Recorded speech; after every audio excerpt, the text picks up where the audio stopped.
Turn to the other breaking story tonight and take a look at the big screen right behind me here. That little circle right there, that is the eye of that monster storm, tropical storm Iselle, as seen from space tonight. A direct hit on Hawaii.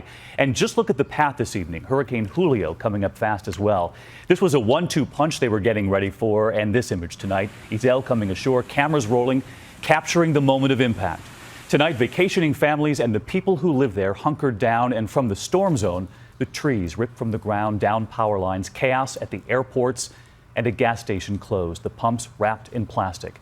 This evening, a new worry. Will all of this water now trigger landslides? Ginger Z is right here, but first, ABC's Clayton Sandell on the Big Island for us tonight.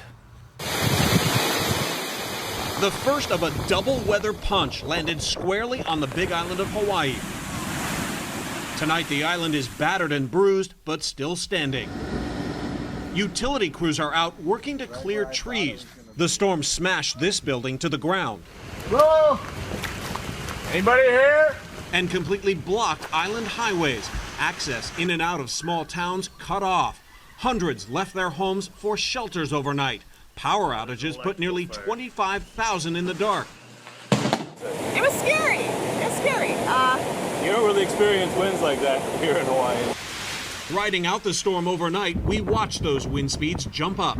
It's now 9 o'clock and we're seeing winds over 30 miles an hour. It's now midnight and we're seeing gusts here up to 50 miles an hour.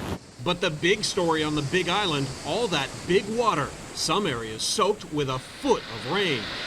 This is Rainbow Falls yesterday, and here's what it looks like now. So much water, streets were flooded.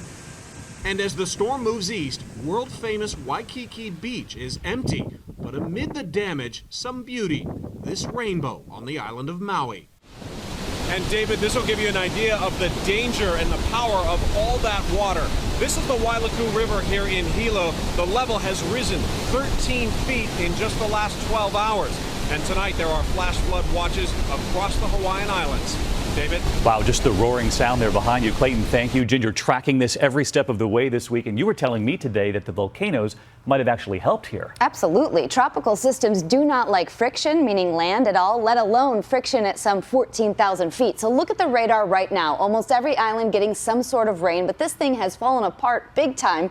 I'll take you right back to when it was making landfall, but to me it looked like land stop, because it stopped right there at those volcanoes and then fell apart. You see it on the satellite? It almost looks like you just blow it away. It completely disintegrates. And now we still do have 50-some mile-per-hour winds, but it stays south of most of the islands. That's the good news with Iselle, or what's left of it. Julio still very strong, but that path stays north. I don't think the islands will see a whole lot of impact from either any longer. All right, well, we like that path. In the meantime, the other concern you're tracking this weekend. That is correct. We have rain and flash flooding possible, especially in parts of the southeast. Let's look at that heavy rainfall, especially South Carolina, North Carolina, even parts of Virginia going through the next 2 to 3 days, locally over 4 inches, David. All right, Ginger Z, you've been with us every step of the way, and we thank you.